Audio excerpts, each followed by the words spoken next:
Next week you'll have questions? All right.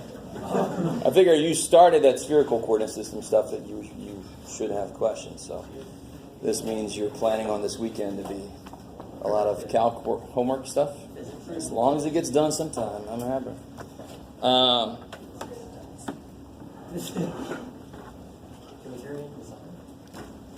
What's that? In summer? Oh, yeah. Well, if you get an incomplete, sure. All right. Well, if there's no questions from the homework, we're just going to go right back into what we were about to get into last time. The sheet I gave out.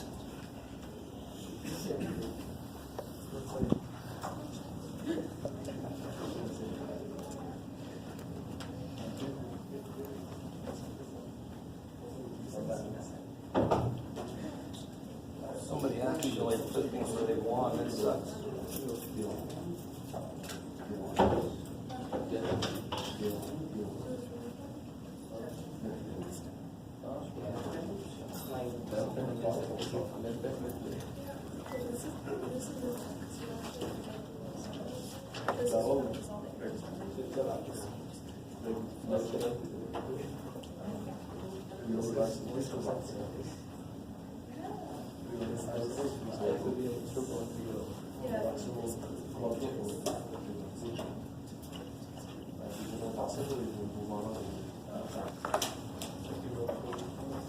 Oh, by the way,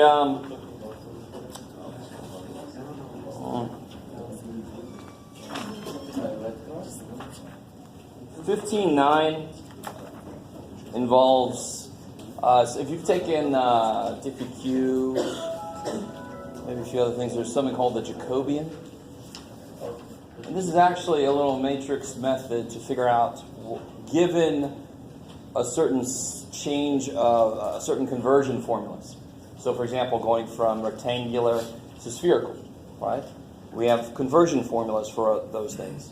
If you have the conversion formulas, you can actually use this Jacobian to figure out what the new dV is going to be. So in spherical, who remembers what the dV, what's involved in the dV for that? You guys know what I mean? So like the dV for cylindrical is r, dz, dr, d theta. For spherical, what is it? What's the weird thing that takes the place of r? Rho squared. Why does it make sense rho squared? Why is there two rows? There's two d angles, right? There's d theta and d phi, or d phi, whatever you feel like in that moment when you're saying it, right? So the Jacobian is a little matrix method to figure out, given a bunch of conversion formulas, what would the new dA or dV be based on how many dimensions you're in. I'm saying it like that very quickly because I'm going to make that extra credit. You got so much extra credit possibilities. Some of you need it so desperately. So that's 15.9. That's still the very, very last day. That is, yes, sure, the day of the final. Basically, right now, whatever you have to turn in, just give it to me by the day of the final. All right. Whatever it is, it's either already so late it don't make no difference, or the final so soon it don't make no difference. So I'll try to get it then.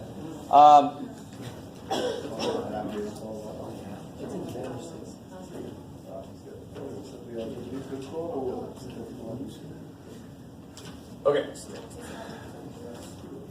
So, just to get you aware of what's happening, 16.1 introduces the idea of these vector fields, right? And one example of that was the wind map that we saw. Another example of that would be like the gravitational field, right? Electric field, magnetic field. That's why we call them fields, because they can be represented as vector functions.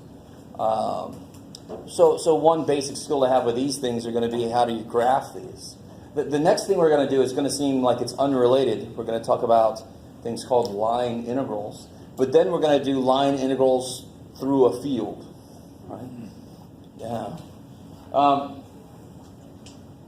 this guy, it really is just all about bookkeeping when you do these. It's kind of like a different take on the old XY table. Except now, what are our inputs? What would our inputs be for this function? No, input's not a vector. Output's a vector. The input would be just a point. The input would be xy. I like it.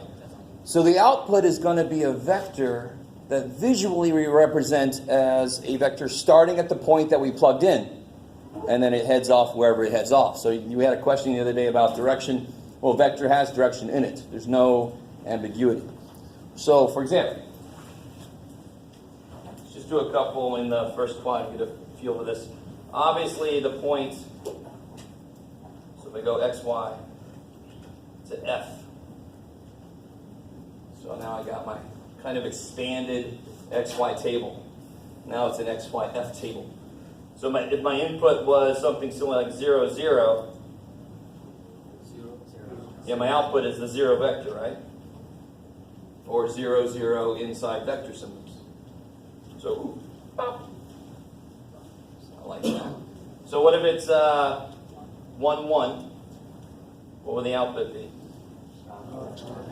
Half a half. So at 1, 1, at this point 1, 1, I'm going to draw the vector 1 half, 1 half. It's going to be pop. So it's sort of like a light wind. Anybody standing at that point would experience that wind. Right? Maybe the length would be the wind velocity. Okay, I like it. And that's the direction the wind is going. So you can imagine, I mean, the vector, the wind velocity vector, the vector field gets really interesting around a hurricane. The eye of the hurricane. Eye of the hurricane. I got that song in my brain. Can you imagine what's going to happen as I move along the diagonal? It's just going to, is the direction going to change? No, because it's going to be equal components. So it's always going to be at a 45-degree angle. Just the length of it's going to increase, right? So at 2, 2, it would be 1, 1. So at 2, 2, it just goes straight out there. And here it's going to be 1 1/2. They're just going to get longer as you move along the diagonal.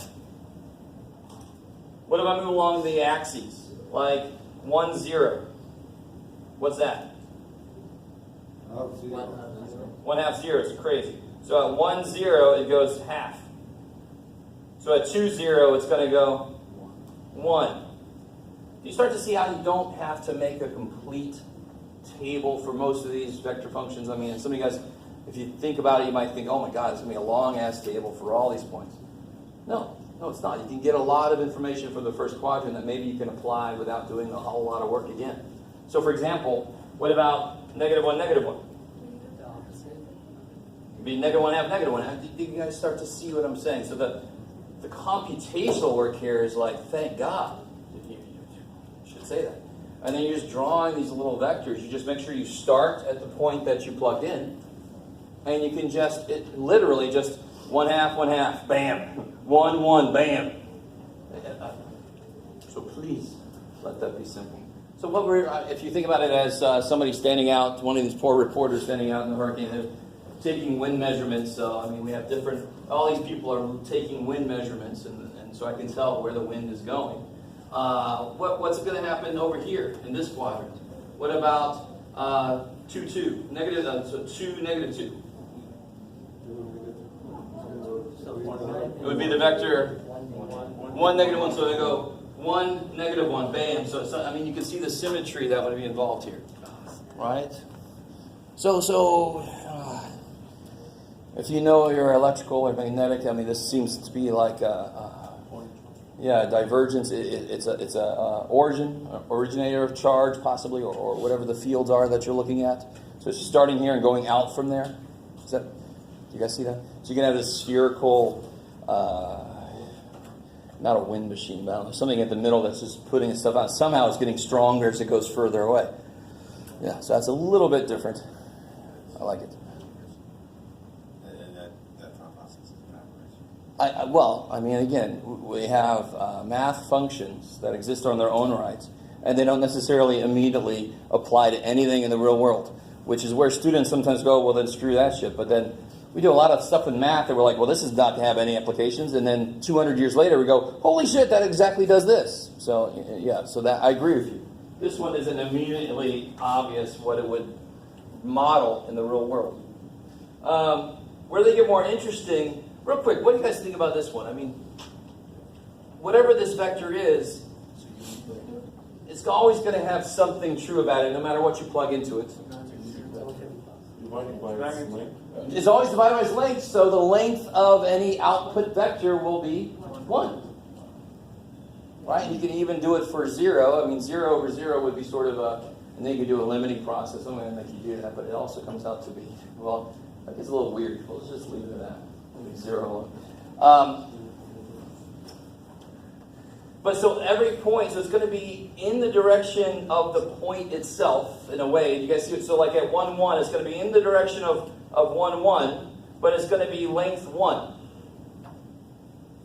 Right? So if you did put 1, 1 in, what would you get out?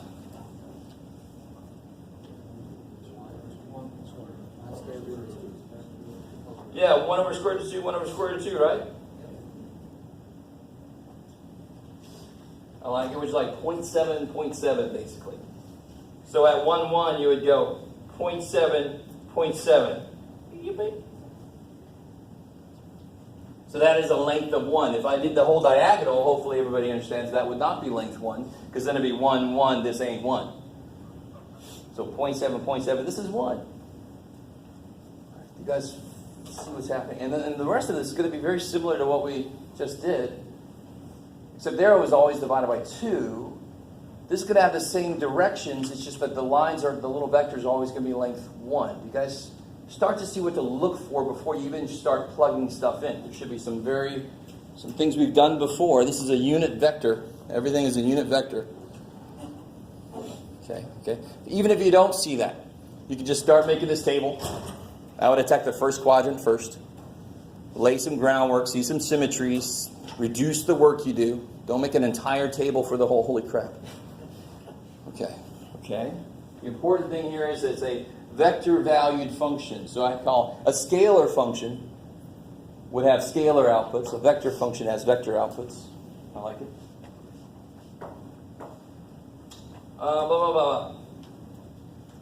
Here's one that's interesting. What's more interesting about this one compared to the top two? X and Y have been flipped. So like the X component of my output depends on the Y of the input. Yeah. So take a minute and try to graph out a few representative vectors there. See what you can do. I mean, you got a lot of work already done if you look back above. Yeah, well, anyway, we'll see what you do.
So if you do along the diagonal here where x equals y, it's going to be exactly the same as what we have up here. It's only when x doesn't equal y. So to do one up here that we didn't do, what if it was 2, 1 up here? Then it would be 1, 1/2 as an output, right? 1, 1/2. So at the point 2, 1, I would draw the vector 1, 1/2, like that. Poor little dude.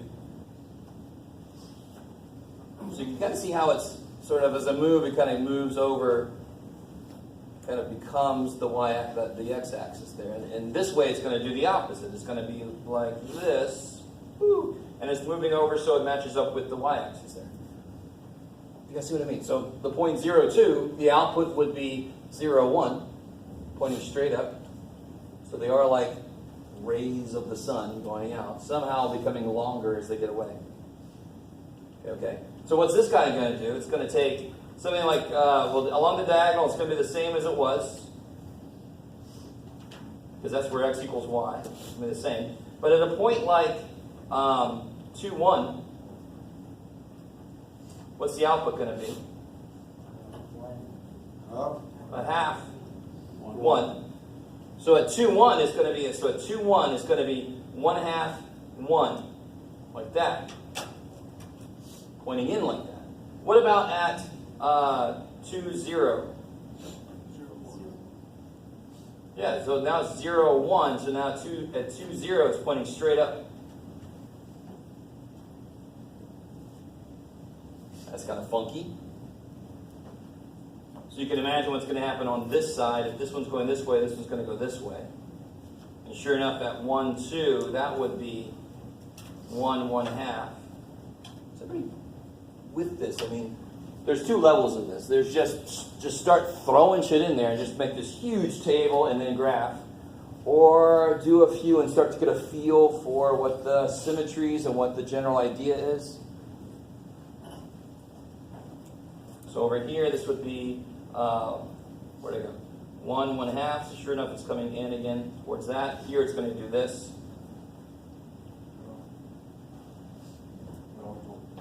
Yeah, it's kind of neat. It's kind of like that regression to the mean order. It's all coming in this way. So if this was a flow of water through something, and I drop something here, it would go, whee. Drop something here, it would go, whee. So it's all getting funneled. It's kind of neat. Oh, I like that. That's good. That's a good reaction. I mean, so let's do some negative stuff. So back here, what would like -2, 1 be? 1/2. Yeah, 1/2, -1. So at -2, 1, it would be 1/2. -2, 1, it would be 1/2, -1. So it's pointing like that. 1/2 One half to the other side, to the right. Half up. Let's see. One half. So remember, so now y/2. y/2 is 1/2. And x/2 is -1. So from the point -2, 1, I'm going to have to graph 1/2 over. Oh yeah, the other way. That's what it is. 1/2 over, and then down 1. Thanks.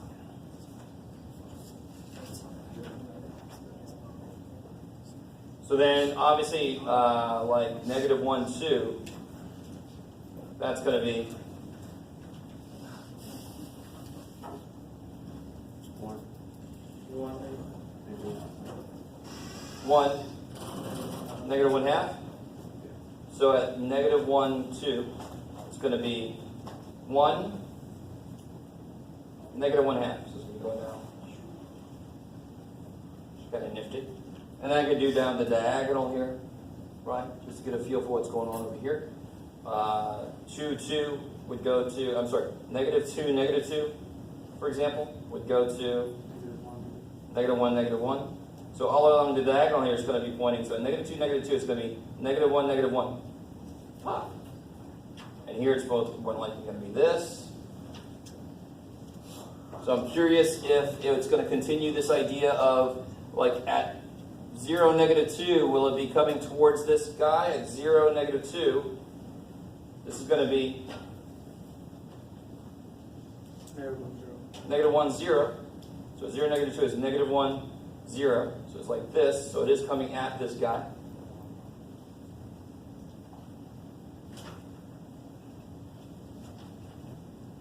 Kind of freaky. Now, I mean, I could just keep going with this and start just plotting more points to get the full vector field.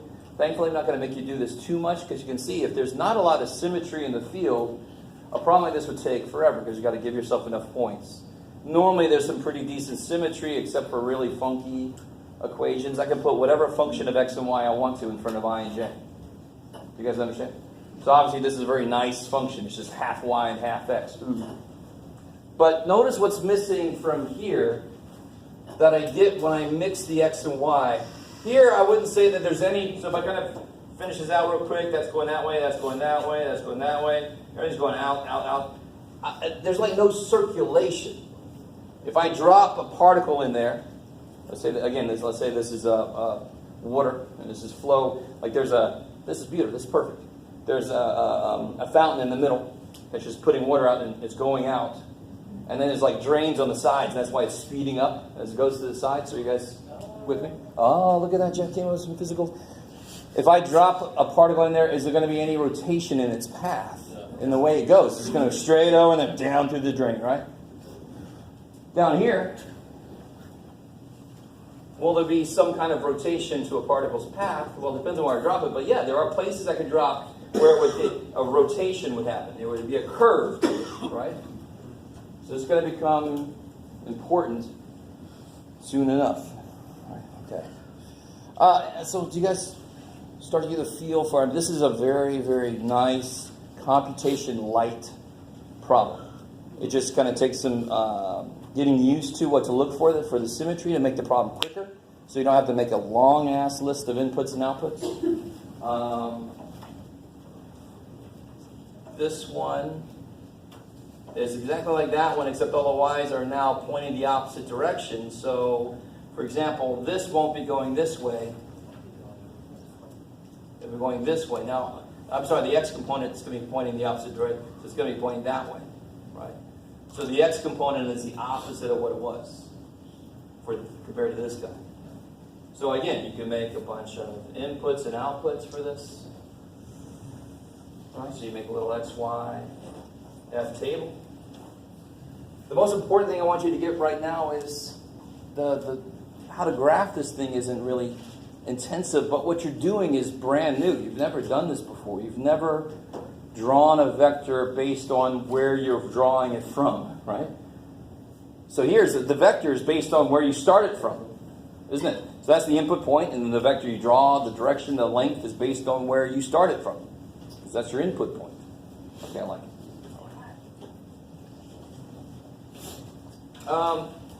Let's look at the back real quick. This is kind of coming at this the other direction.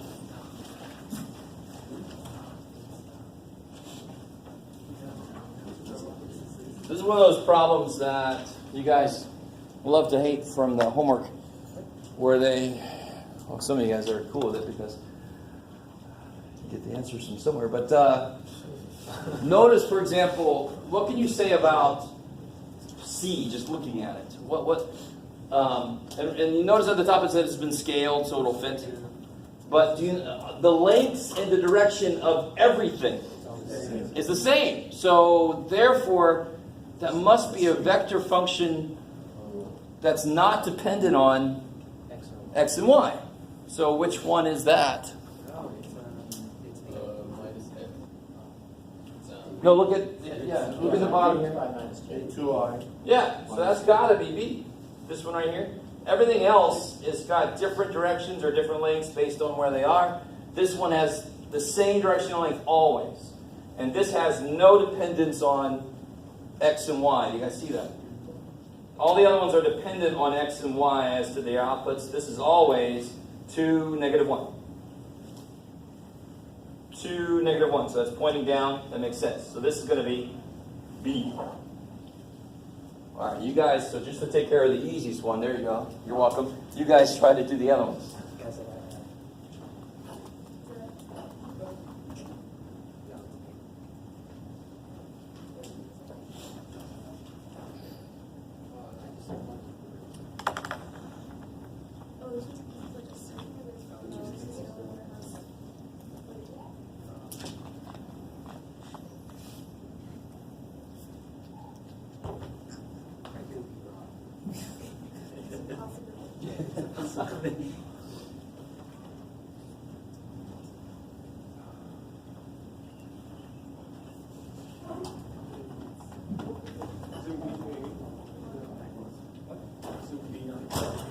Yeah, hopefully nobody has any trouble with this one.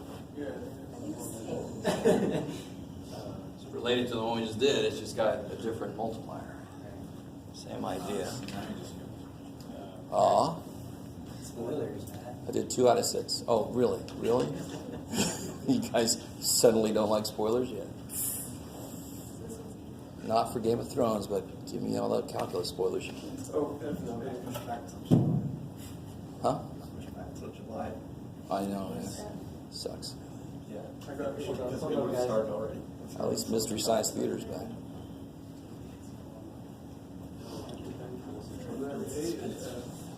I definitely gave money to their fundraiser. I got some choice gifts.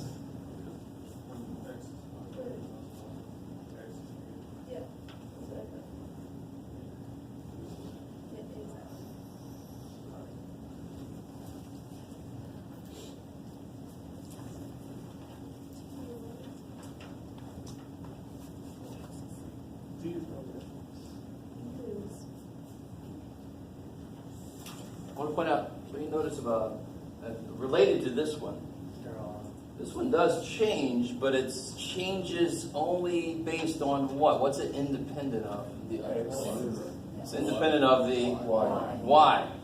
Because no matter how much I move up or down, which of course is y, it don't change. But if I move over, it does get longer, doesn't it? Right? And if I move this way, now it's positive. That way it's negative.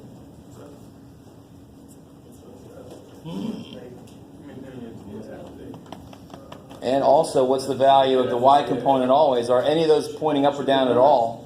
Do you guys see that? None of those are pointing up or down at all. They have no y component. All the y components have to be 0 then. Which means the function itself must make the y component always 0.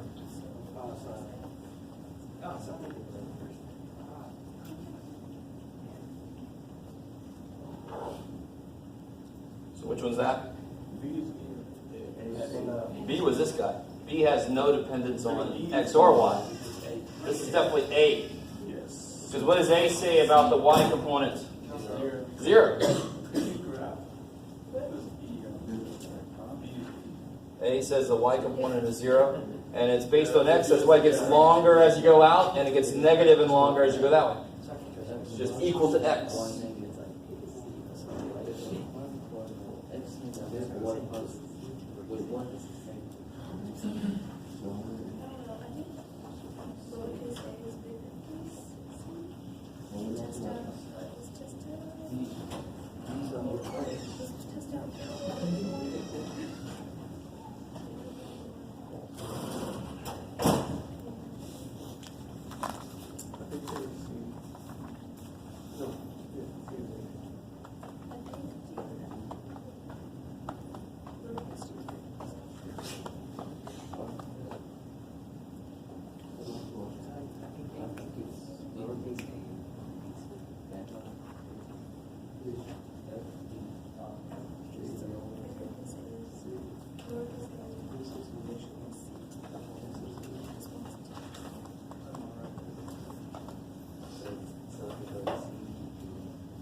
Alright, let me catch up to you guys. Here, the B one should be one that you had for this B graph. Which function is it? Yeah, E. It just hasn't been cut in half like the one on the front was. But it's the same idea. What about, any got function, graph A? Whose function is that? Yeah, it's definitely C. Because the y component on C is going to be the opposite of what y is. So when y is negative, it should be pointing up. When y is positive, it should be pointing down. I mean, so what I'm trying to do with this is trying to show you what to look for both ways. Either if you have to graph the thing, or if you have to identify what it is once it's already graphed. These are the things you start to look for. Because you've never seen this shit before, really, and analyzed it like this. So let's see, what do we got left? A, B, C, E. So we need D and F to figure it out, right? 50-50. D is which one? D is D. D is D. D is D. So why do you guys think D is E? No. D is D. You think D is D? All right, let's figure it out. I like it. So this one should be pretty straightforward. Look here, along the x-axis, it looks like it's got no left-right component. Looks like it's pointing straight down or straight up if it's back here almost, right? Here, this is just purely diagonal. It looks like, how could I say this? And it's getting really long really quickly, right? So what do we got left here? We got this guy, and we got this ugliness, right? So here, for example, along the x-axis, y is along the x-axis period. Along the x-axis period, y is 0. Thank you. Which means, and notice how it looks like along the x-axis that has only y component. So sure enough, if you let y be 0 here, won't you have only a y component? And in fact, it's going to be pointing the opposite direction than the x value you're at. So when you're at positive 2x, it would be pointing down 2. It's negative y. I'm sorry, negative x, there it is. So if I'm at positive 2, it'll be pointing down 2. If I'm at negative 2, it's going to be pointing up 2. So I would say that is this.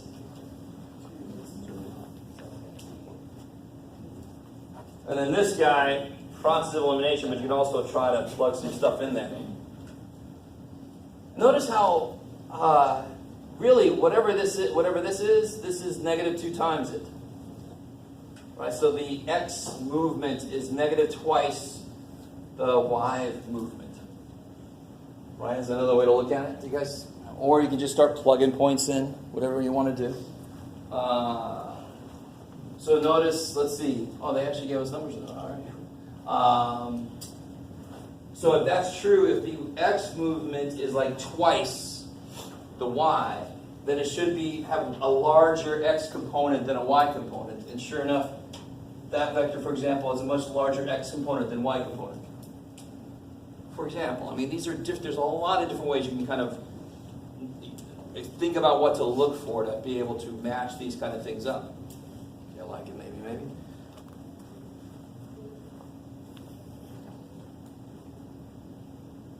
Cool. Okay. So what kind of vector field? So I already said there's like, let's formalize some of these vector fields a little bit.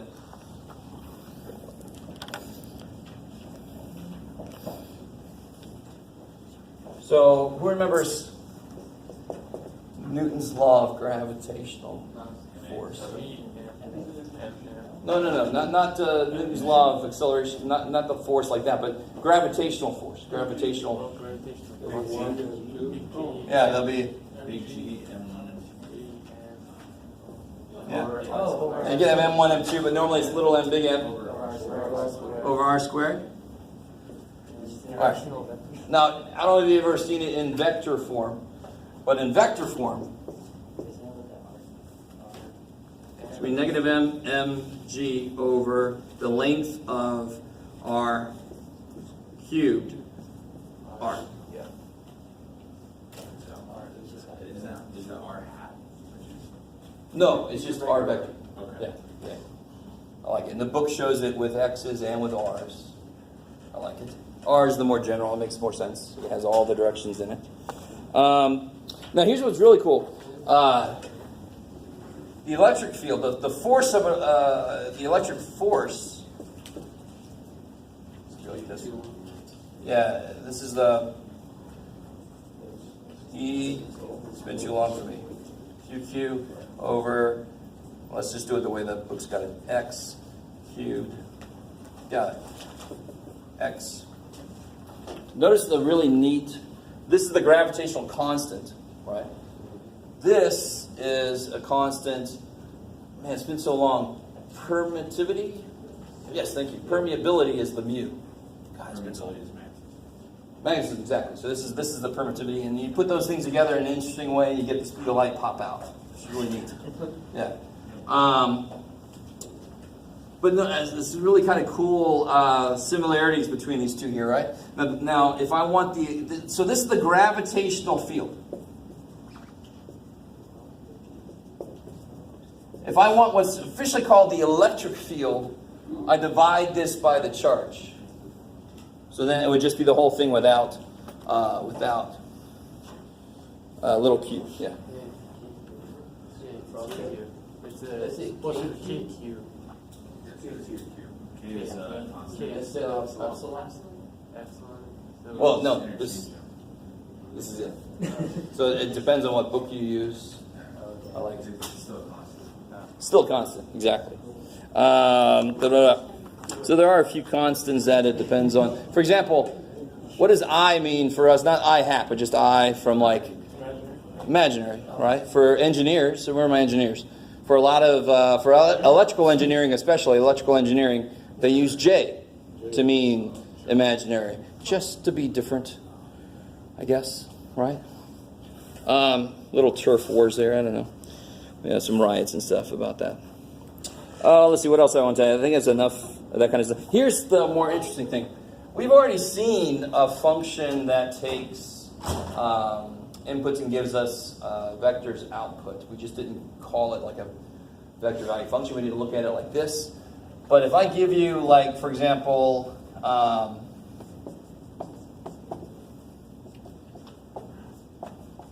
what is the gradient of that?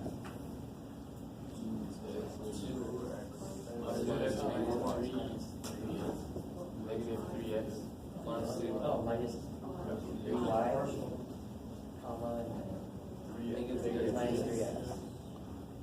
And of course, that's a, there you go.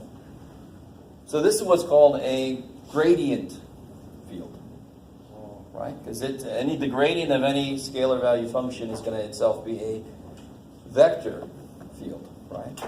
We just didn't call it that at the time. Oh shit. What's really neat, let me see if you guys remember. The gradient at a point, how does it relate to the level curves through that point? The level curve through a point and the gradient at a point, how do they relate? It's a very one-word answer. Perpendicular. There's somebody taking a stab or remembered it, right? Why is it perpendicular? Because level curves, if you follow the level curve, how much does your height increase or decrease? If you follow the level curve, it doesn't change at all. That's the whole reason we call it a level curve. If you follow that curve, you stay level. So, of course, the gradient, which is supposed to be the steepest increase, is going to be freaking perpendicular to that mess, right? I want to get up that sucker quick. Or face the other way and get the hell down, right? You guys with me? So, there's a kind of a neat picture on page 11, 12 at the bottom. They give they start with F, and then they take the gradient, and they plot the contour, the level curves, and they give the vector field in there. And everywhere, it's perpendicular. Bless you. The little vector field arrows are perpendicular to the level curves, just like we would expect. Okay, maybe. So that's an example of something we've worked with before that we can now fully identify as what it is. It's what we call a gradient field. It's crazy. And fundamentally, this here is doing what, of course? That is taking, I know, a series of, but taking the derivatives. You could say it. It's okay. It's got partial derivatives, but, it's basically taking the derivative of that function in both ways that I can, right? So we're going to talk about what happens when I integrate over a gradient field. And part of your brain should go back, hopefully, maybe not the phrase, but it should go back to the idea of the fundamental theorem of calculus. And obviously when I integrate something that's been taken the derivative of, I just go right back to where it started, right? All right, so that's going to be neat. We're going to get into that. Okay, I think that's all from 16.1. Oh, one last idea, which is really stupid important.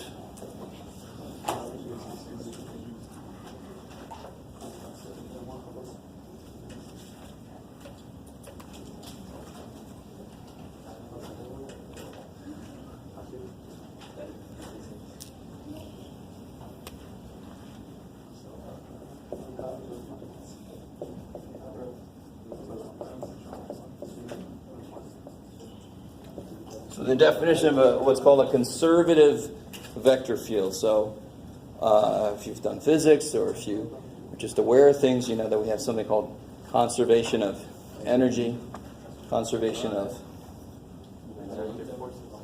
mass, conservation of all these different things. So conservative vector fields are related to that idea in a way. We're going to define what it means to be a conservative vector field now, and then we're going to learn some shortcuts to integrals if I know that it's a conservative vector field. Thank God. It's going to directly relate to the fundamental theorem of calculus. So a vector field F is conservative if there exists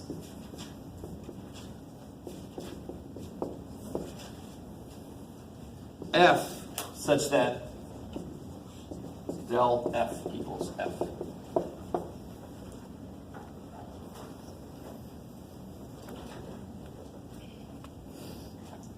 And just to kind of tie this together, you've probably heard this word used before, in different ways, but related directly to this. F is called the potential.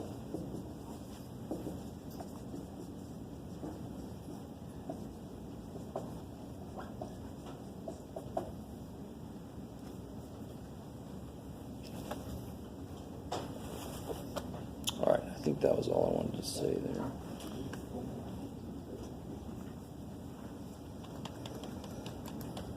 Yes? What is that after it? So F is considered backwards. Oh, yeah, I'm sorry. Let me just take that. If there exists, I'll try to get you guys some symbols that we use in proof writing. Backward Z is there exists. Yeah, math people, we don't like to write a lot. Proofs are freaking long as hell, so we got to make some shorthand in there. All right. So, for example, real quick, the gravitational field is actually a conservative vector field. So if you start with, what you guys told me earlier, let me just write this all the way out now.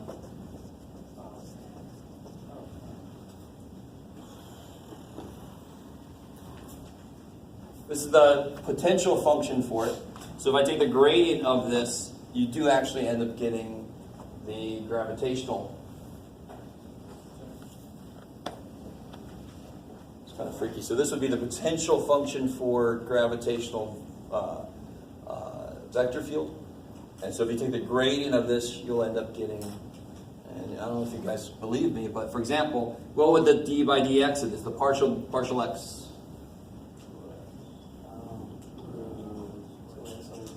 Yeah, 2x, and then the 1/2 kills it, right? Over square root again. And it's negative. You with me? Yeah?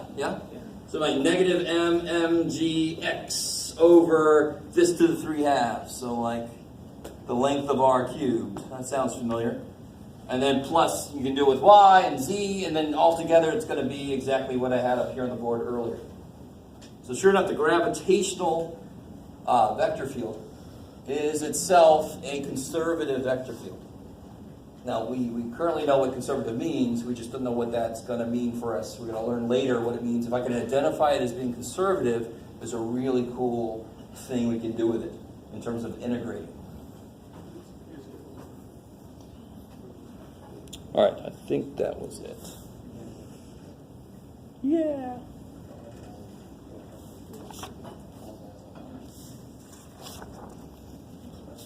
Okay. So, just so you make sure you understand, 16.1 is really just getting used to vector fields themselves. The homework is going to be a lot like that handout. Plus, it's got some of these, so it's got these definitions that we're going to use later, or, right now in some instances. What we're about to do is really freaking cool, and I'm going to take you back a ways to make some connections.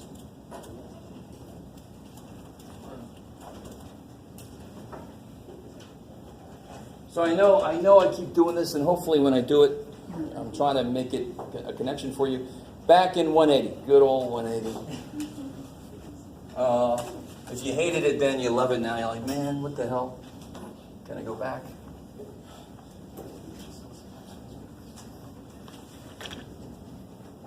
Because I remember when I first learned line intervals, it was never really shown to me exactly what they were. We just worked with the math, and nobody ever explained what the hell they were.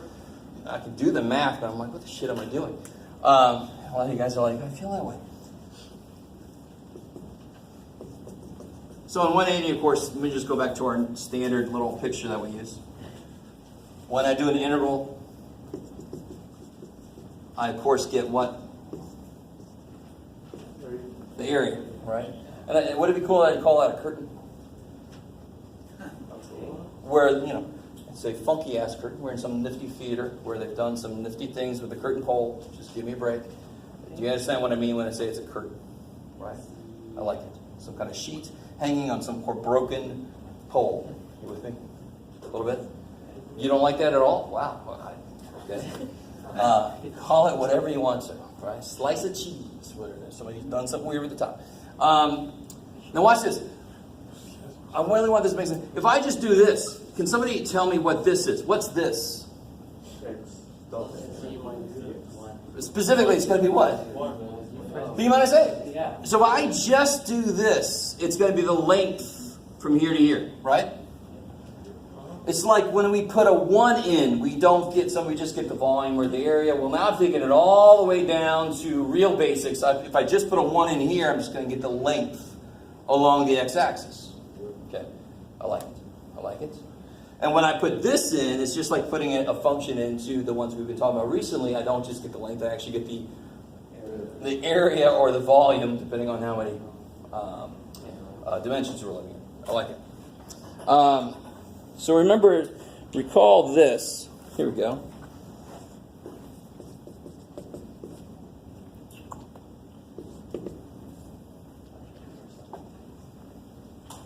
Right.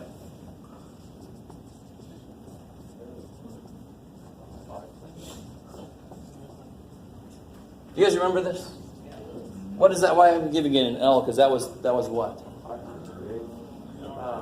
Arc length, and that was in the XY plane. This is before you even thought about including some kind of height over this thing, right?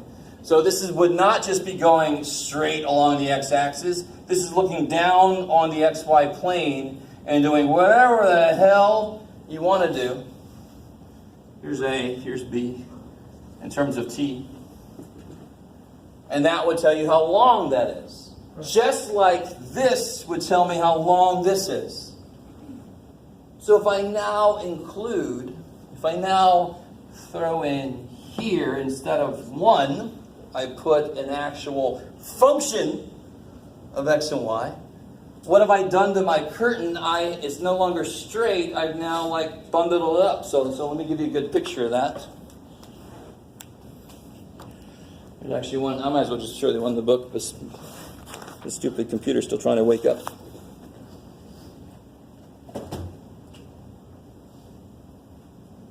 There. The really funny thing is, all the work's the same as in Math 180. Math 180, the base of this was straight. But what did we do? We made rectangles.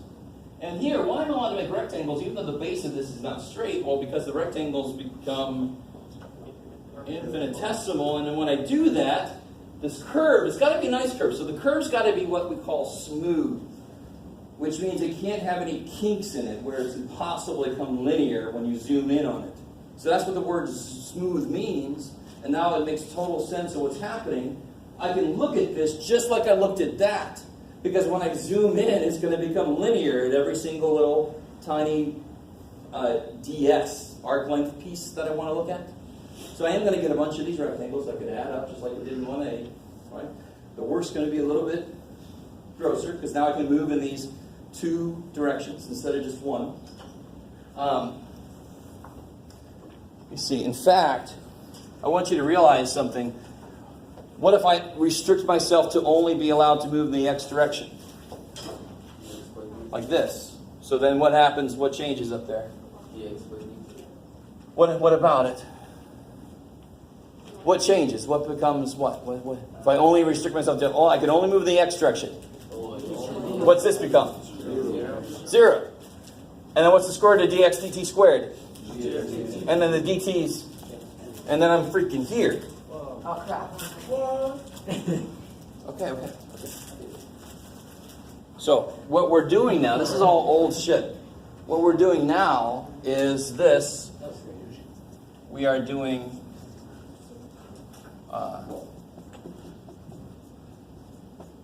We're just throwing this in.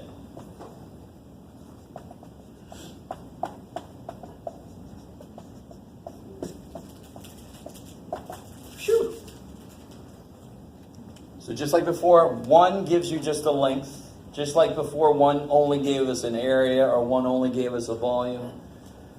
Now if I throw a function in, it's going to give me, in this case, it's going to give me the area above that line. What some of you guys are going to hate about this is you're going to have to still, again, figure out how to use parameters, right? You have to parametricize something using t. Right? I don't know why the book uses x and y sometimes. You just always use t. It makes more sense. So let's try some examples out here. Is that 16.2 or is this? 16.2, yeah. 16.1, there wasn't that much in it. Oh, yeah. Oh, here we go. Perfect. All right, let's try an example out.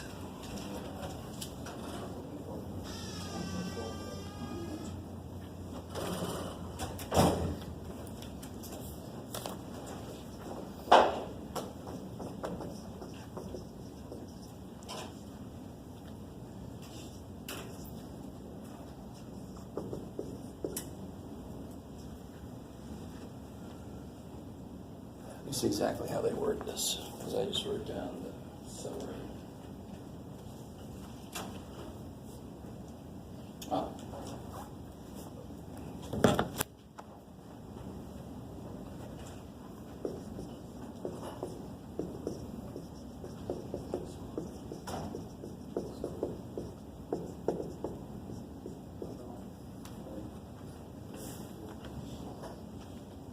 Is that C?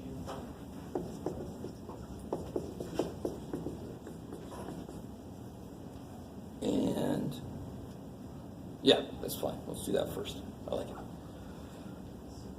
So C is the arc of the parabola y equals x squared. So you always have this base of your curtain, right? Let's just stick with curtain instead of freaking cheese here, or whatever. Curtain makes a little more sense because you can bend the curtain. That's what's going on. This is going to be like the region was in my xy plane, but now my region is just a line. Right? So I can always draw this in just 2 dimensions, thank God. Hanging over that is what? In this exact example, hanging over that is what? What's my surface that's over this line? 2x, I love it, that's what's in there, right? Now, a couple new things. Now, it's actually going to be directly related to what we have over there.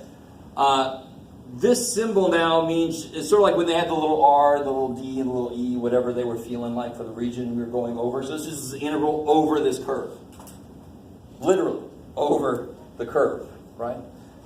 And this, of course, is good old arc length, which is what that looks like now, right? ds is equal to all that business over there. We've talked about that before. So what is this going to look like? Well, first thing I got to do, what's the very first thing I have to do?